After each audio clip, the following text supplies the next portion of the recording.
Alors, créer du contenu, l'afficher, le cacher, etc., c'est bien, mais qu'en est-il de créer des listes? Et qu'est-ce que j'entends par liste? C'est quand on va utiliser différents éléments d'un tableau pour les afficher dans notre contenu en JSX, comme ça.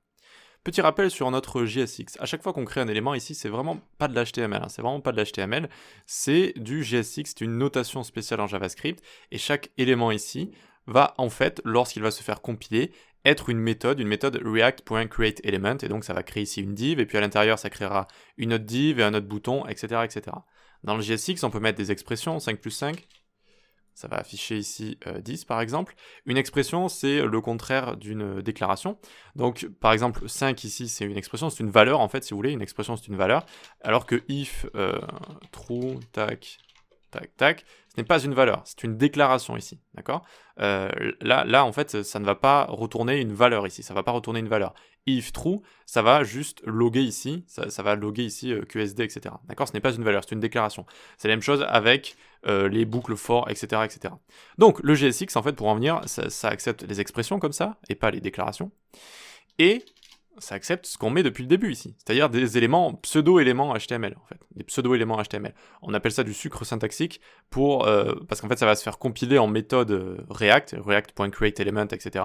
Et donc c'est beaucoup plus facile de l'écrire comme ça. Ok? Donc là je vous prépare vraiment pour la vidéo parce qu'on va voir quelque chose en rapport avec tout ça, hein, c'est pour ça. Donc dans le JSX on peut écrire des expressions et des éléments, donc comme si j'ai envie d'écrire hop, un élément ici directement du pseudo HTML comme ça, et ça va se faire compiler, et ça va se faire compiler en méthode en fait, en méthode de React, createElement, et ça va créer des éléments. Ça se fait compiler par quoi au fait? Eh bien, ça se fait compiler par Babel, je vous en avais parlé au début, Babel.js, qui est un compiler, vous voyez, qui a été installé avec Create React App. Ok, donc ici par exemple, si je crée un H1,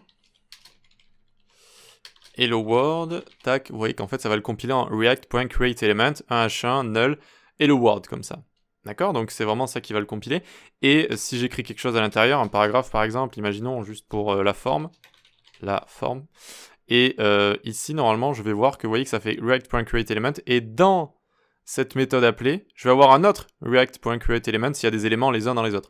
En fait voilà, ça va imbriquer comme ça les appels de méthode si on a une profondeur dans notre HTML comme ça. Ok? Allez, parfait. Du coup, maintenant, on va pouvoir utiliser un tableau et rendre une liste. Donc, je supprime ça. Hop, on va juste... on va pouvoir s'enlever ceci, cela. On peut même enlever le bouton ici. Parfait. On va s'enlever le change state juste là. Et ce state, on va l'appeler data_ar, par exemple, et set data_ar. Ça va être ici un tableau. Et puis, dans ce tableau, on va juste avoir des petits objets avec nom, par exemple, Juliette. On va avoir... John et Joris. Voilà, on reste sur DJ.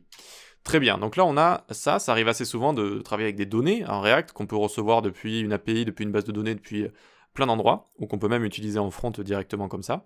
Et donc ça arrive très souvent qu'on a envie d'afficher ces données. Donc là par exemple j'ai envie d'afficher du texte avec à chaque fois le nom et le nom donc qui correspond.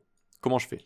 Eh bien je vais utiliser la méthode map en JavaScript, la méthode map qui retourne un nouveau tableau. Si vous voulez, on peut aller la voir ici. Map.js MDN. Alors, il ne faut pas aller sur l'objet map ici, mais array.prototype.map ici. Vous voyez? Créer un nouveau tableau avec les résultats de l'appel d'une fonction fournie sur chaque élément du tableau appelant. Le tableau appelant, par exemple, c'est celui-là. Et ça va retourner un nouveau tableau avec à chaque fois x fois 2. Donc 1 fois 2, 4 fois 2, 9 fois 2, etc., etc. Mais il faut bien comprendre que ça retourne un tableau. D'accord? Et donc, c'est comme si j'écris un tableau ici. 1, 2, 3, 4, 5. Alors, que je l'écris dans une expression, attention, sinon ça va juste vous montrer le tableau comme ça. Hop. Vous voyez que ça affiche comme ça les éléments du tableau directement. Ça les affiche directement. Et ce que je peux faire même là, je peux faire ceci. Et ça va fonctionner.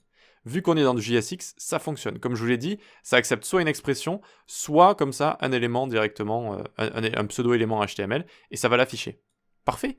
Si je retournais maintenant un tableau avec à chaque fois des nouveaux pseudo-éléments ici, HTML, avec les données que je veux à l'intérieur. C'est parti. Donc hop, on fait data_a.map. Pour chaque élément du tableau, donc pour chaque, j'ai appelé ça item ici, eh bien on va return expression, donc item de nom, comme ça.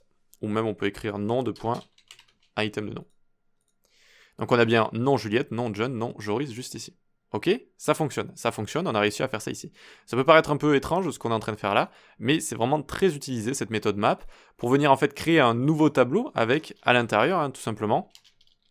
Oups, j'ai ouvert Windows, donc tac, avec à l'intérieur, c'est comme si on avait un tableau avec 3 P comme ça. Tac. Et puis ici, bon, ben, on écrit le nom en dur. Vous voyez? Ça fait exactement la même chose. On peut mettre une virgule ici, hop, et refaire ici la même chose. Voyez, tac, tac. Je fais exprès de bien passer du temps dessus parce qu'en général, c'est pas trop compris, ça, c'est pas trop compris. Et c'est normal, c'est vraiment un petit peu bizarre.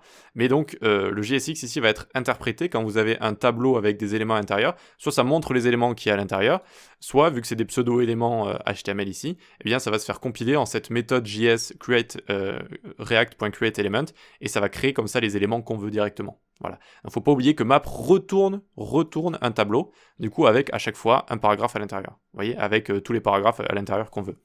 Parfait, on a quasiment terminé. Quand on crée des listes comme ça, d'accord, donc à partir de données, on appelle ça des listes, eh bien on doit mettre une clé unique par élément. Donc normalement ici, si j'actualise, j'ai une erreur. Each child in a list should have a unit key prop, comme ça. Donc une clé, ça va permettre à React sous le capot de voir les éléments et de leur attribuer des index et de se dire, ok, si cet index je le supprime, eh bien ce sera l'index 2, l'index 46, l'index 86, etc., etc. Alors que là, il n'y a pas de clé en fait pour les différencier. Donc ce qu'on fait ici, c'est qui est égal index, et index il vient d'où? Eh bien il va venir d'ici, de notre méthode map. Vous voyez, donc là, je lui mets 2 paramètres, donc je suis obligé de rajouter des parenthèses. Donc item et index juste ici. Alors juste, on actualise. Hop, hop. Et vous voyez qu'on n'a plus d'erreur. Et donc, il faut savoir que la méthode map nous permet d'utiliser facultativement ici, vous voyez, un index. D'accord? Donc si on met 2 paramètres, un pour la valeur courante item et un pour l'index, on peut utiliser les index. Et on peut le loguer si vous voulez d'ailleurs. Log index comme ça. Et en fait, on a les index du tableau ici. 0, 1, 2 comme ça, tout simplement. Ok, bon, pour notre exemple là, ça fonctionne cette méthode là parce que c'est tout petit en fait, on n'a pas une application web très grande. Mais si vous avez une grande application web et que vous avez plusieurs listes comme ça qui vont être rendues, eh bien il y a des éléments qui vont avoir la même clé, donc ça c'est pas bien du tout.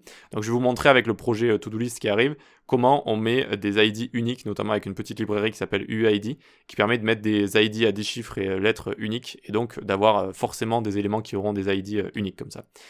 Ok, voilà, donc on a vu tout ça. Quand on a envie d'afficher des listes comme ça directement, des listes d'éléments à partir de tableaux, eh bien on utilise la méthode map. On utilise la méthode map qui retourne un nouveau tableau avec tous les éléments à l'intérieur qu'on a envie de retourner, d'accord, le contenu qu'on a envie de retourner, et donc ça va l'afficher directement. Ce contenu, chaque élément doit avoir une clé propre, qui lui est propre, et qui doit être unique, pour que React s'y retrouve sous le capot et qu'il puisse voir quand on supprime un élément, etc., qu'est-ce qui a vraiment été supprimé. Et ensuite, eh bien, on peut utiliser comme ça tout simplement les données de nos objets, comme on ferait en JavaScript classique. Voilà pour ça, génial, on peut passer à la suite.